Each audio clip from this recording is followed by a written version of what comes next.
All right, guys, welcome. This is Breakfast with the Brand, the number one podcast in the world for entrepreneurs and leaders who want to take their brands to the next level. I am your host, Junior Frederick, and I'm joined by the man himself, Mr. Bobby Stealth. And today we have an amazing show for you. Of course, if you are tuned in live, go ahead and put your flames in the comments and also let us know where you're listening in from. Bobby, how you doing? Man, Junior, I'm doing really well, man. I'm doing really well. My knees, whoo, I got to put those braces on. I did squats today and I did it wasn't a ton of weight. It was probably like 200, but I did it for multiple reps. And then I did some weights before that and squatting. So my legs were already burnt out. So then I did that. I put the 200 on there and I'm like 150.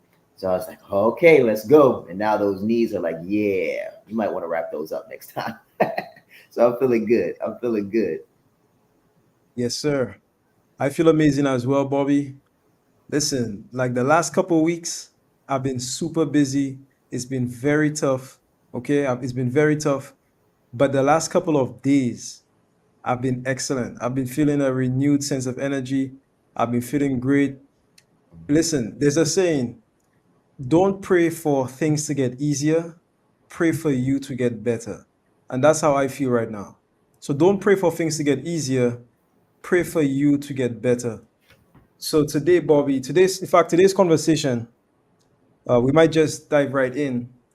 We're gonna be talking a little bit about mindset because I'm starting to realize that we talk so much about the mechanics all the time, right? Like the mechanics, like okay, how do you find your ideal client? How do you build your brand? How do you do this? How do you do that?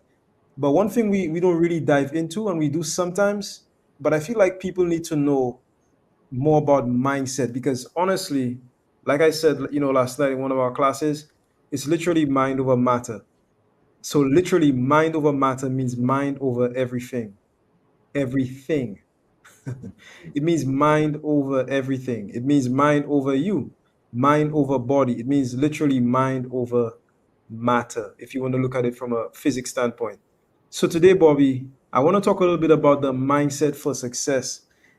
We could call this like a leader mindset secrets, right? So Nice. everything you do is like a leader. If you're on this call right now, if you listen to our voice right now, you're most likely a leader or you're becoming a leader.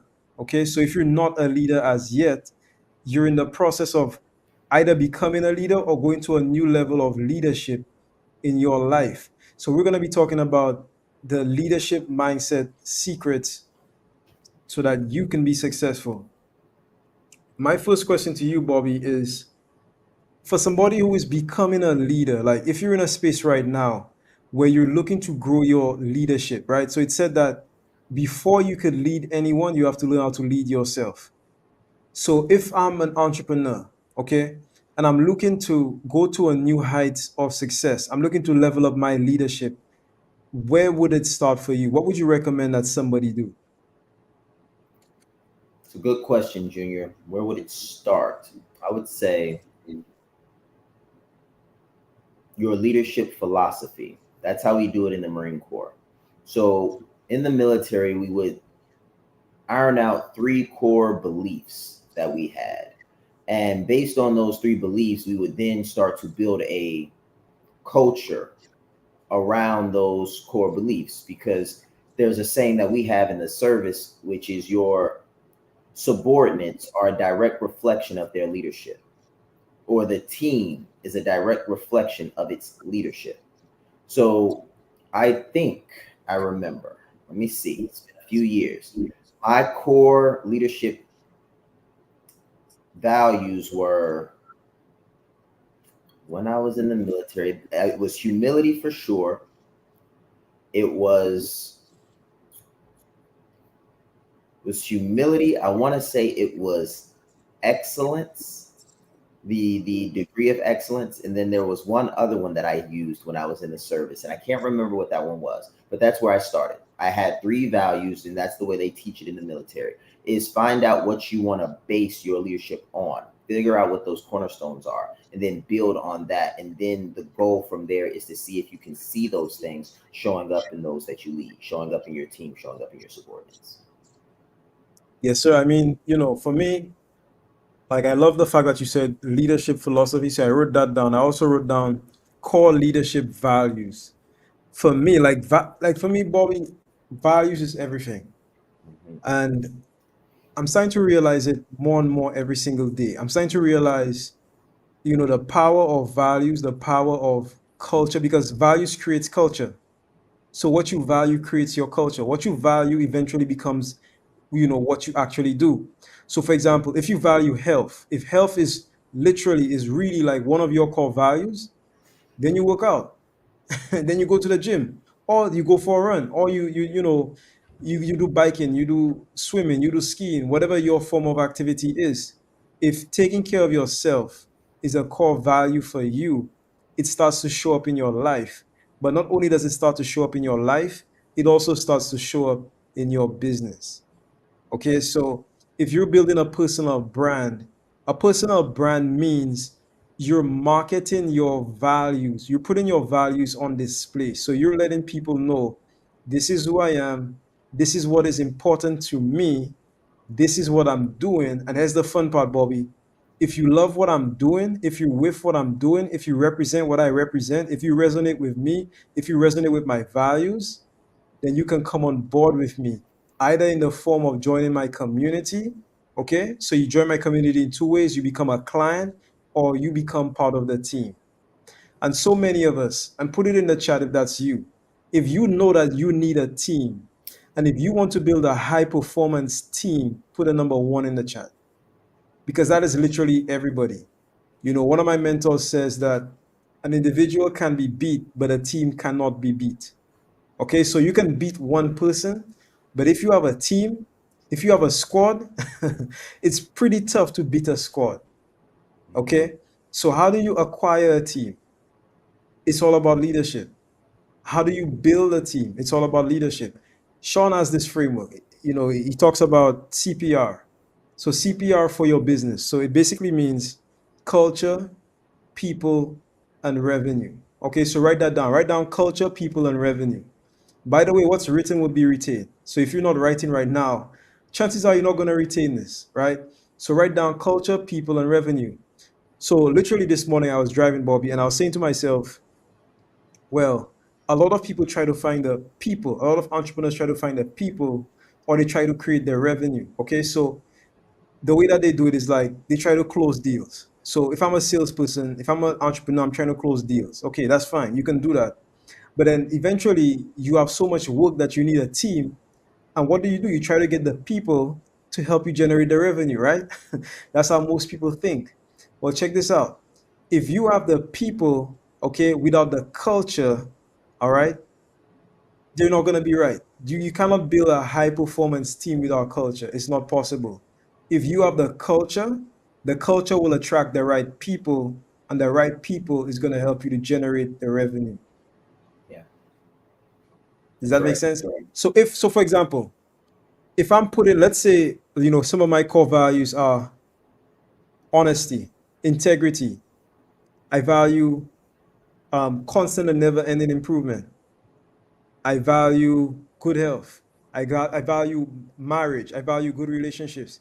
I value taking care of your kids. I value, just fulfilling on your promise. I value just being an honest person. And if I show that in my content, so if my content I could display, hey, I'm taking care of my family, I'm taking care of my health, I'm taking care of my team, I'm taking care of my business. If I could show that in my content, guess what?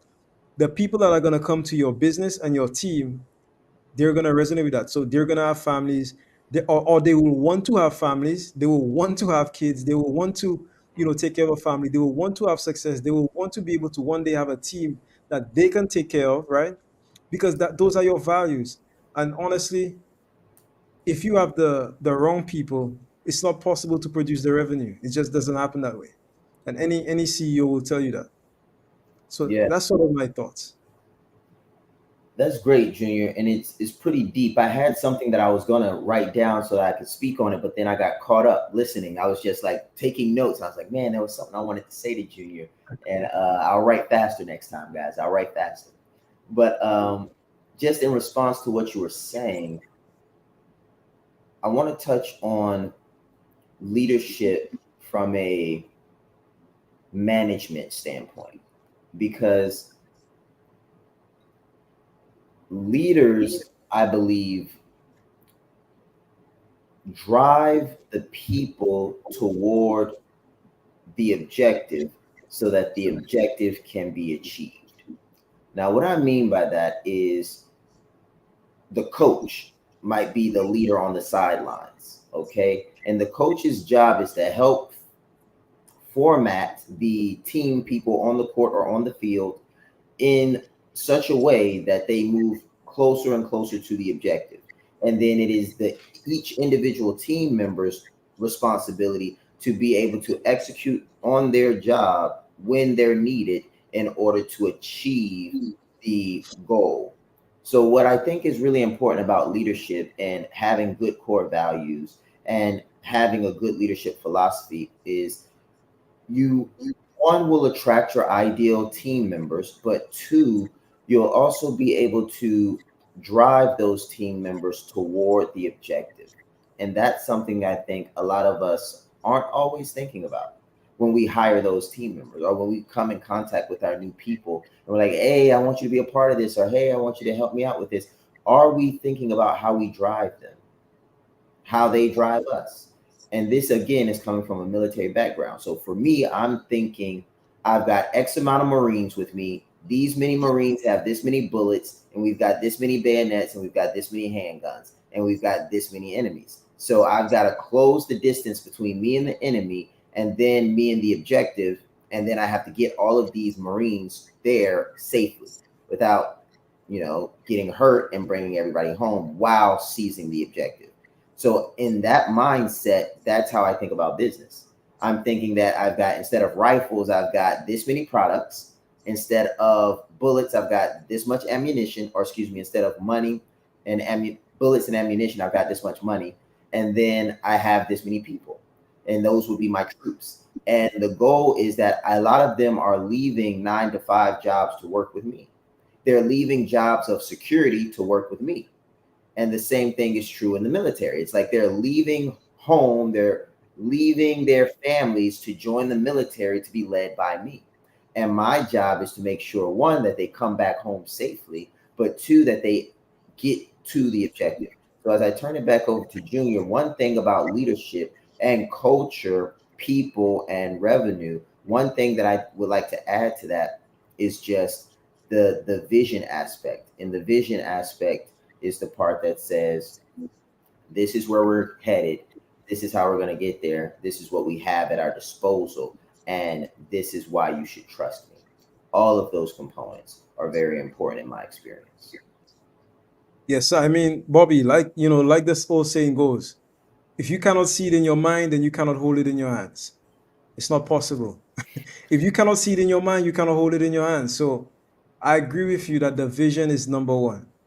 Now, back in the day, if you would ask me about vision, I would say to you, Bobby, because I'm check this out. This is so beautiful because I'm naturally like a technical kind of guy. Okay, so I'm naturally a systems guy. Systems guys are often not, we're not necessarily like visionaries, so to speak. So if you'd asked me this a couple of years ago when you told me about vision, I'd be like, okay, that's cool. But what are we gonna do? Okay, so what is the tangible thing that we're actually gonna do? Okay. But when you grow and then when you mature and then when you become like evolve as an entrepreneur, so wherever you are right now, and now over here we use the disc assessment to identify personality. So if you're a high I and then you suck when it comes to systems, okay, but you're a CEO, you need to evolve. If you're a high D and you're moving so fast that you break stuff all the time, you need to evolve. If you're a high S who cannot seem to get herself moving because she's so concerned about measuring 3 times and cutting once, like you need to get moving, you need to evolve. Like wherever you are as an entrepreneur, whatever your personality type is, you need to evolve. The best leaders, in my opinion, Bobby, are the people that have the vision. So they definitely have the vision, but they also have the systems part as well. They may not be the best at systems, but they certainly appreciate and understand systems. And then the best systems thinkers, they can also be visionaries as well, meaning that they could produce and that they can see a vision and they could use their natural tendencies as systematic or technical people to bring the vision to life. So if you look at an entrepreneur like, let's say, like Musk, if you ask Musk what he does during the day, he'll tell you, I'm an engineer. I spend most of my time actually working on the vehicles, right? Actually building the parts, actually get it in there and actually putting stuff together. Like visionaries are typically paint the vision, give people a plan, help lead. But then you have a lot of very, very successful people that have been able to combine both. So yes, they can combine the visionary part, right? But they can also combine the technical part. Mhm. In fact, in this book that I read by Patrick Bet David called Choose Your Enemies Wisely, he talks about the importance of being able to combine emotion with logic and how, as a CEO, you need to be able to speak two languages. You speak the dream language, which is the visionary language, but then you also have to be able to speak the logical language, which is the systems language. If you talk visionary only to systems people, it's cool, but that doesn't excite them. And if you talk only systems to visionary type people, that's okay, but it doesn't excite them. So you have to know who you're talking to and you have to be able to speak both languages. Mhm. Yeah, Junior. I think that's something that we're learning to appreciate in our dynamic. I feel like you are an amazing systems thinker, and I always come to you for systems things, and I'm learning more about myself. And I think I'm more of a creative, but I know we both share that. We just lean in one direction. So we know our disc assessments, right? So our disc assessments fare differently. So I think that's really important because that's also a good way to build your team. But I'm not going to, dive too much there. I know we're due for a break here shortly because we dove right in, guys. So I hope y'all all right. We didn't give you any time to get your coffee. Hope you already had it, right? So what I would like to say though to what Junior was just breaking down that stuck out to me was the visualization piece. And then as you're visualizing this and as you're thinking about the things you need to get done, think about who you need to have do them. Because there's one thing about, I'm trying to figure out how they say it. I think they normally say it's not what you need, it's who you need.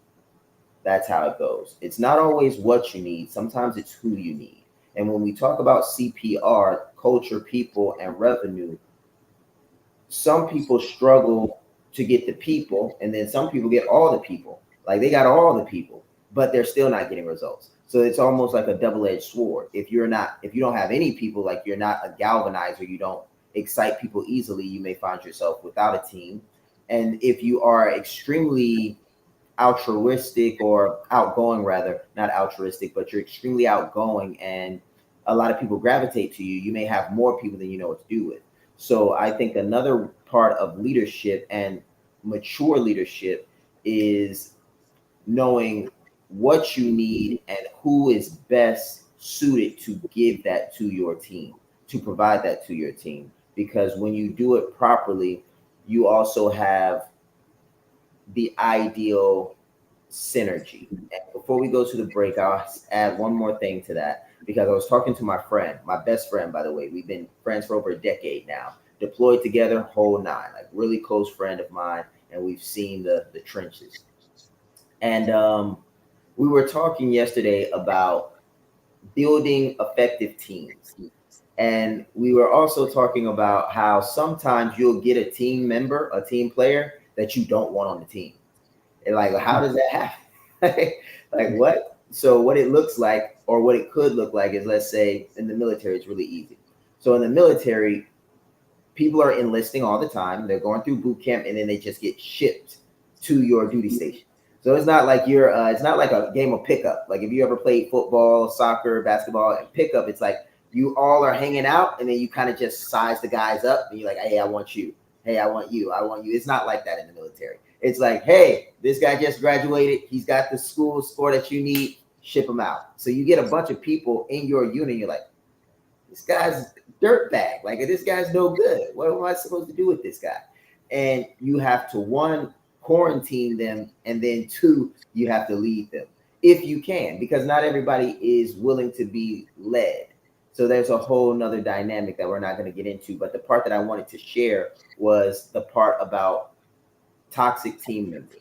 And that's why the who is so important, because they could be extremely good at what they do, but if they're not the person you need, or they don't have the personality that you need, they could be worse, or they could do less good than they do make the team better. So that's just another thing to think about as you improve your leadership and you visualize the team. When I think of brand you, I think of being your best self, your most authentic. The reason why we were able to crush business, absolutely dominate in business without having the marketing list, without having the email huge list, without having the Facebook ads and the advertising budget, without knowing the algorithm. The reason we were able to do this is because I branded myself. I told my authentic story and I was comfortable in my skin. Why? Because it was that time in the world where everything was shifting. It was 2020, March. So you remember what happened during that time. It was like the world was coming to an end. So you didn't have anything to hold back. So I chose to give everything that I had and be everything that I am. And because I was that, because I branded me, because I was authentic, everything shifted and people wanted more. And they wanted to know more about me and how they could become more comfortable in their skin. Listen, guys, when you brand you and not what you do, you're gonna add a zero to the world, but you'll also add a zero to your revenue. Let's grow.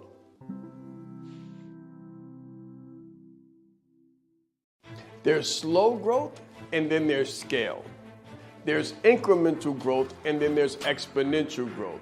What I want to talk to you about is adding a zero to you and experiencing exponential scale. Incremental growth says 1 + 1 is 2. Exponential growth says 1 + 0 is 10. Incremental growth says 2 + 2 is 4. Exponential growth says 5 + 0 is 50. Guys, listen, when you add a zero to you, you can add a zero to the marketplace. You can add a zero to the value that you bring. So you can add a zero to your family, add a zero to your legacy. This is what we're talking about. We're not talking about incremental, we're talking about exponential. I always say that business is a spiritual game. Just imagine when you combine your skills, your values, your abilities, your talents to something bigger than you, something greater than you, something like the power of exponential. That is adding a zero. Add a zero to your competence, add a zero to your confidence. This is about adding a zero in your life, your value, your industry, and your mission. Let's grow.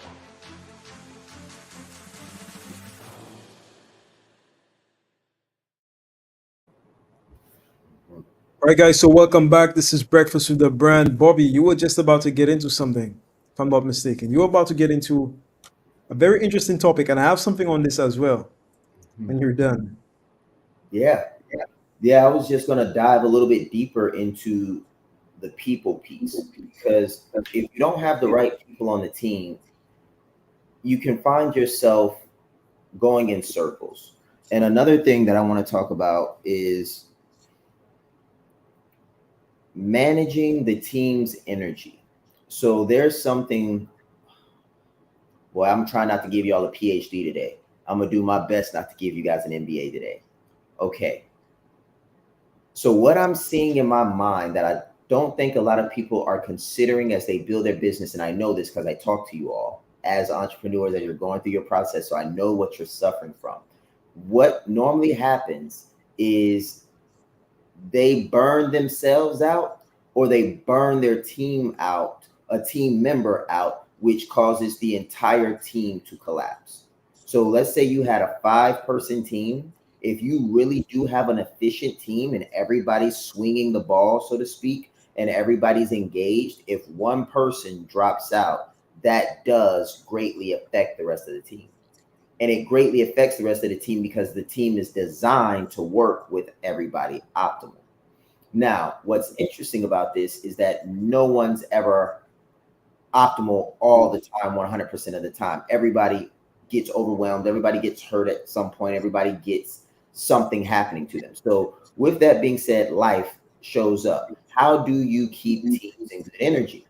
And that's where I find a lot of entrepreneurs are like, man, I'm hiring these people, but they're not producing. I got this contractor, I got that contractor, and we're working together, but we're still not getting results. It's probably because the team is not being led effectively and the energy within the team is not being managed. So I'll give you guys an example of something that I've seen many, many times.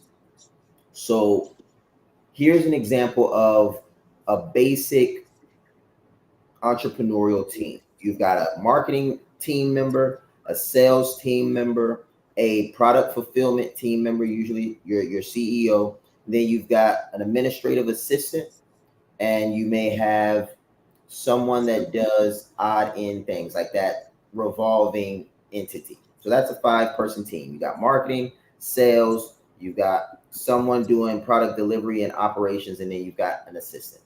Now, with this basic operation, what tends to happen is sales and product delivery are working like night and day. At least that's what it looks like. It looks like these guys are the CEO is delivering, delivering, delivering, and then the sales team is like trying to close, close, close, close, close. So who gets the brunt when sales slow down or when product fulfillment becomes overwhelming? Like who gets beat up? Well, the assistants get beat up and the marketing team gets beat up. Who else gets beat up? Well, they try to hire someone to fill the gap and they're just trying to put somebody in there, but it's not working. And why is that? The reason this normally is because there's not a clear channel of communication that creates the milestones necessary or the benchmarks, something me and Junior were talking about earlier today, that lead to the collective success of the team. So I'll say that one more time, but I'll say it a little bit differently. If you have multiple people, the only reason it makes sense to have multiple people in a team setting is if each of those people are doing something different, but that different thing, that different function is working collectively together to move us toward the objective. In many cases, we find people doing each other's job. We have one guy that's supposed to be doing marketing, but they're doing sales and marketing. We got a guy in product delivery that's handling down on administrative and all these other different things. And those things make it where people just don't feel like they're valued. They don't feel like their time is getting a return on investment. And then they don't feel like the other person is doing their job. So one of the things that's really interesting about team members, the team members you attract, is making sure they understand you and they are in alignment with the culture, but also understanding how to lead them effectively because they are going to feel one of those ways as you go through the development of your team. And the last thing I'll share before turning it over to Junior is there's 5 stages of team development. You've got the forming stage when you form the team. You've got the storming stage when the team is figuring out who they are and who they're working with. Then you've got the norming stage. The norming stage is when you're identifying the standards and you're also identifying the norms of the synergistic activity. Like you're just figuring out what works together. And then you get to the performing stage. And that's after you know what's normalized, you know what's expected, and you've also set the standards. And now you're performing at that peak performance level. And lastly, you have a journey. And that's when certain team members are no longer as effective as they were, meaning they're diminishing returns. So once those returns start to diminish, it's time to adjourn the team, break it down, and reassemble. So those are some very interesting components of leadership and vision. Yeah, Bobby. So what you just spoke about there, like to me, all of that could be solved with a culture. So it goes back to culture because your team retention and the amount of output you get from your team goes back to the culture that you've created. So have you created a culture of high performance? Like ask yourself that. Have you actually created a culture of high performance? If you've not created a high performance culture, high performance environment, then why would you expect high performance from team members? You know, and Bobby, also energy. So when you talk about energy, to me, energy comes from culture. What do you think? I'm gonna turn it back over to you, Yeah. because to me, energy comes from culture. Like if you have the right culture, you have the right energy. If you have the right, if the leader has the right culture, so if the energy of the leader is at a 10 all the time. Like I'll give you an example. I saw a video very recently. A guy was delivering. Now the guy was the leader. He was delivering a sales presentation, and when he while he was delivering the presentation, somebody yawned. Like, you know, and it wasn't because the presentation was boring. They just yawn. Like we all do this, right? Sometimes somebody's talking. Maybe we didn't. Maybe you only slept like 4 hours last night, 5 hours last night, and then we'll yawn just a little bit, right? The guy yawned, and everybody got on him. He had to drop. He had to do 10 push-ups. And then everybody was, they didn't get on him in a negative way. They got on him, and they were giving him energy. They were pouring into him. They were like, come on, man. It's Monday. We have deals to crush. We have things to do. We have sales to make. We have clients to see. Why are you yawning on a Monday? You know, and obviously, you know, the energy was back up. His energy was back up at a 10. So that comes from culture. If you have the right culture, to me, you can have the right energy, the right kind of frequency in your team and in your business. I agree, Junior. And that's why they call us Marines. Like if you ever seen a movie about the Marines or commercials about the Marines, like they call us crazy. They call us devil dogs. They call us like all kinds of stuff. All kinds of stuff. Um, and the reason is because of our culture. They say I saw a meme once. It said it said the Air Force eats steak and lobster. The Army eats the Army has this buffet, this Chinese buffet, and then you had the Coast Guard that was eating this nice Italian cuisine, and then you had the Marines. Guess what they were eating? Put it in chat. Guess what they were eating? Sardines. These guys were eating crayons, bro. They were eating crayons. And what that was saying was that our culture is one of relentless execution. Michelle said bricks. Somebody might also say bullets. They're eating bullets, right? So, Marines, the culture of the Marine Corps is one of hard, tough, rugged, mud eating, bullet eating, crayon eating, like alpha Bricks. males, right? And alpha women. You know, there's some phenomenal women in the Marine Corps as well. You know, so what I say to culture and what I wanted to, you know, just point out as we dive deep into culture are some of the things that create culture. Because we've talked about the importance of it, but we really haven't talked about how to cultivate it. So, because I served 12 years in the United States Marine Corps and I was a staff NCO, which is a staff non-commissioned officer, I was a part of what we call keeper of traditions. So I'm going to share some things with you guys. Actually, I'm going to share some things with you that I've never shared before, and it's about traditions. It's about traditions. So the role of a staff NCO is called keeper of traditions. Now I'm going to share with you guys a few traditions that the Marine Corps had and has. Some we got rid of, and some we still have, and it'll help you guys understand how to cultivate culture and why the Marine Corps is who we are. Like we built like that, right? So let's talk a little bit about the Marine Corps culture. So and how we build it, how we cultivate it. So Marines only wear coyote colored socks. That's our culture. Our socks are a certain color. What else is our culture? We all, if we're males, have a haircut that is 0 to 3 inches gradually fading. That is our culture. We also wear our uniforms every Friday. So you guys have probably seen us in boots and camis, like the camouflage colors. We wear that Monday through Thursday. But on Fridays, every Friday, we would wear our service uniform. And a service uniform is our khakis and the black suede shoes that you see on TV when everybody's in their dress blues. So that's how the Marines dress. And then why do we do that? What of the culture is that all about? Well, that's because we want to do the same thing so often that we don't have to think about it. I don't have to think about what color my socks are going to be. I don't have to think about what I have to grab for in the combat zone because I know what it is. Why do I get my hair cut like this? Because when grenades used to go off back in the day and men had long hair, the fragments of the grenade would get lodged in their heads and it's hard to take it out because they can't find the shards, so people would bleed out and die. So these are things that nobody's getting hit with grenades these days, but we still have that haircut. Why? Because it's a tradition.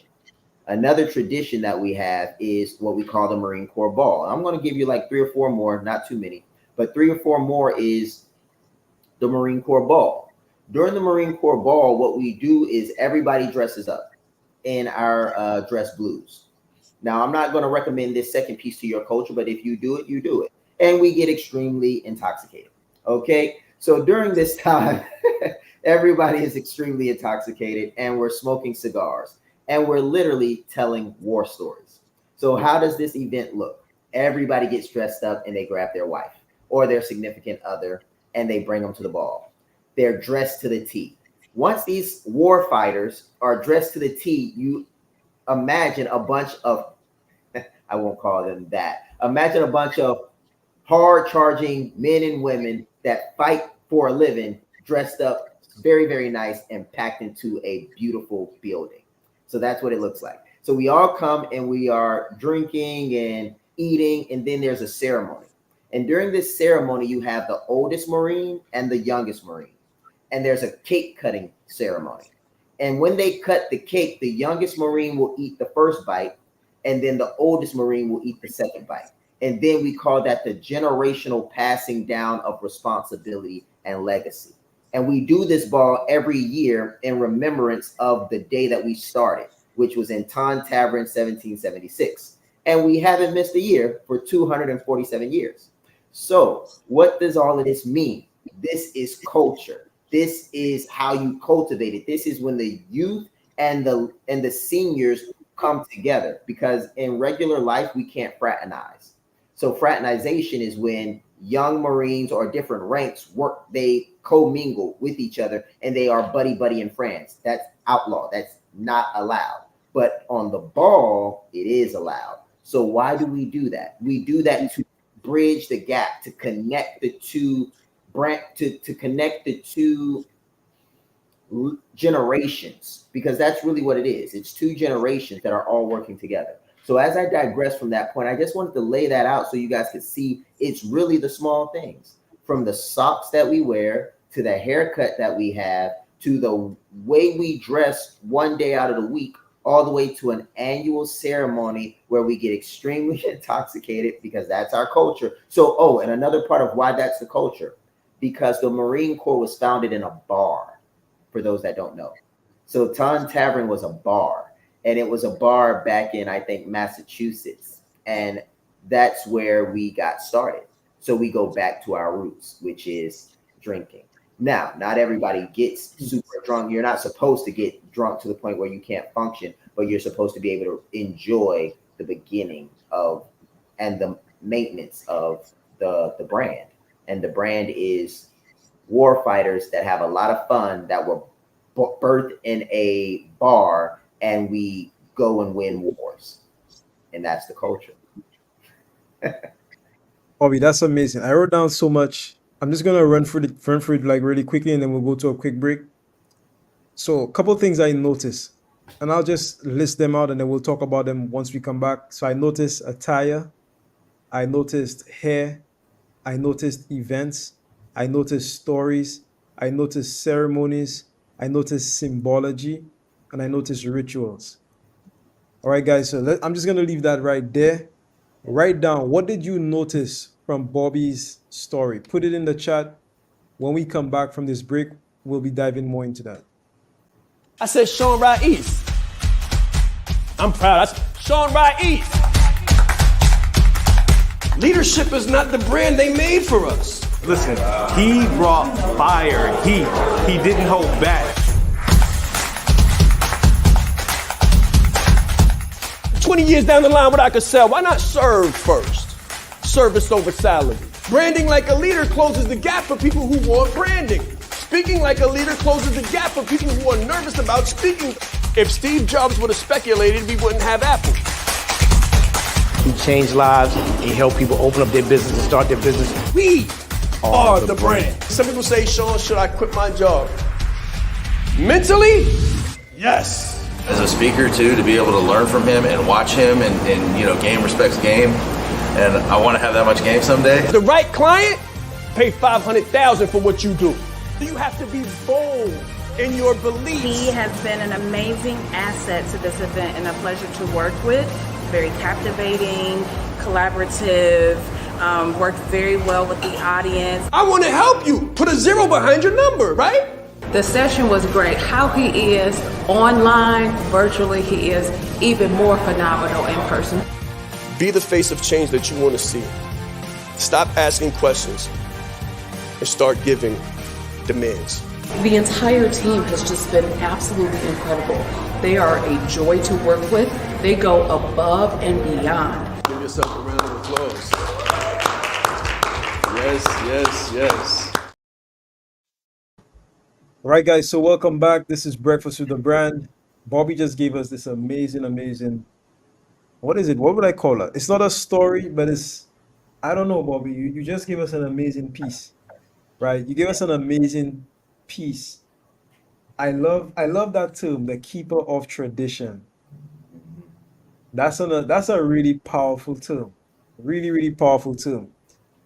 Now, while you were speaking, I wrote down a couple things. I wrote down attire. So something that I noticed with all great cultures, they dive into the attire. If you really look at it, like we have a certain attire here at the Shaan Rice brand. Okay, so it's more executive. Now your brand may have a different kind of attire, but you want to dive into that. So you notice all brands, like they have either t-shirts, they have caps, they have something. I bought a cap recently from Alex Hamosi. I was on one of his events and I bought the cap. I don't even wear caps. I don't even like caps, okay? But I bought the cap because of what he represents. Because I resonate with some of his values. And so I bought the cap in support of what he was doing. And I do wear the cap, by the way. But I'm just realizing, like, what is the significance of the cap? Like, it seems like a very insignificant item. I mean, it's not expensive, it's not high ticket, but it's culture, though. It's culture, not to mention it's free advertising. But it's also culture, okay? The hair, right? So many traditions.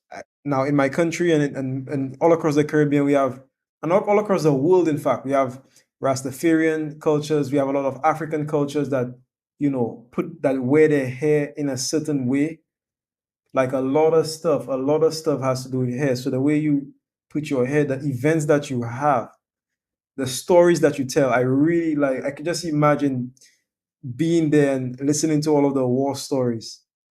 You notice every culture, every tradition has stories, like going like thousands of years back. They all have amazing stories. We can go all the way to the earliest known civilization in Africa called the Dogon tribe.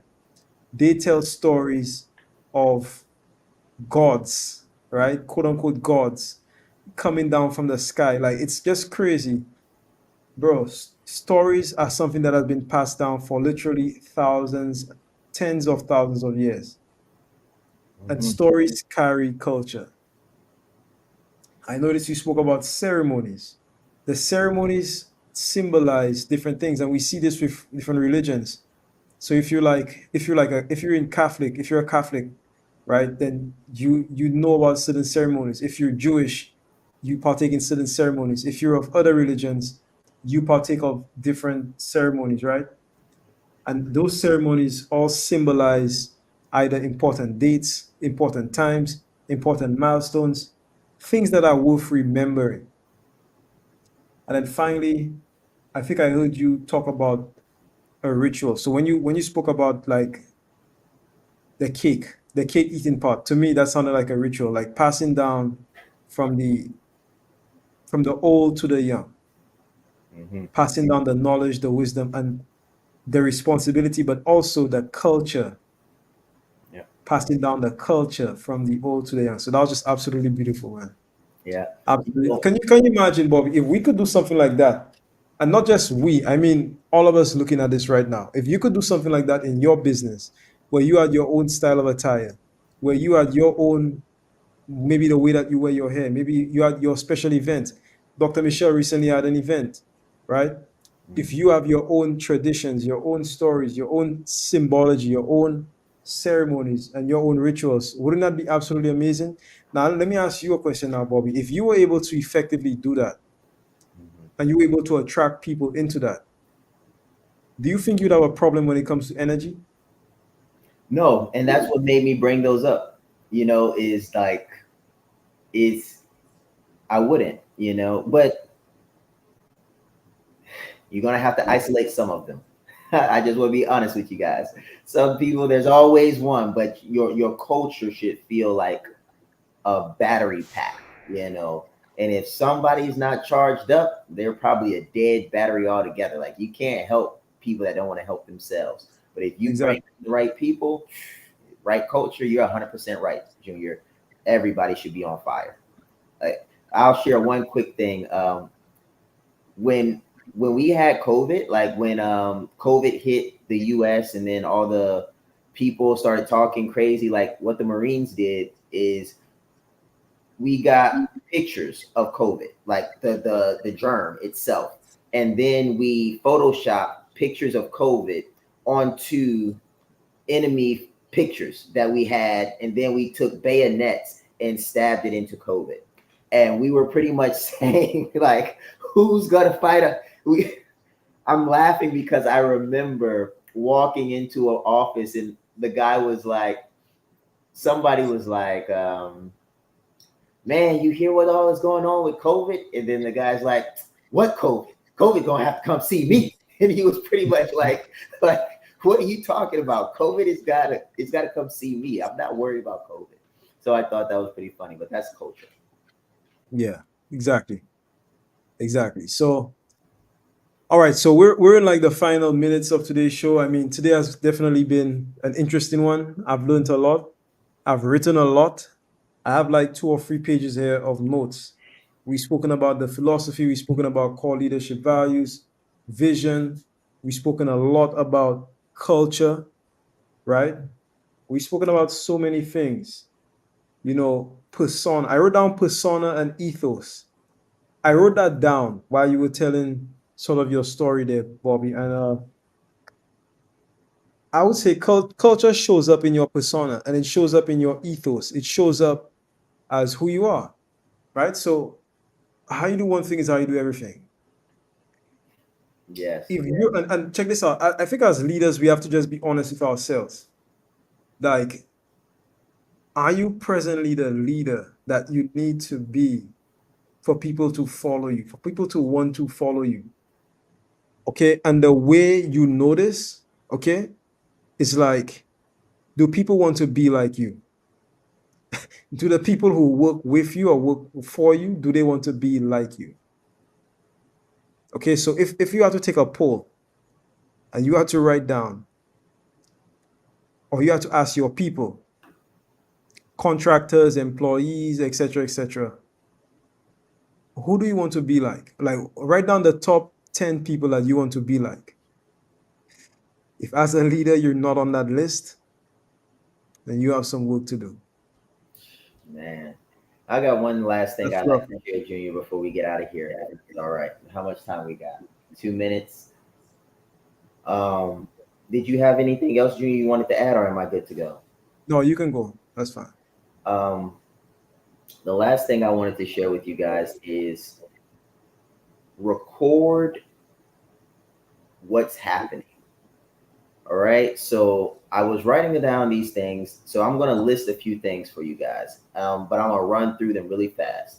So mess night, that's something we do. And I'm just listing them so that you can research them if you want. Mess night is something that we do. Marine Corps ball is something that we do.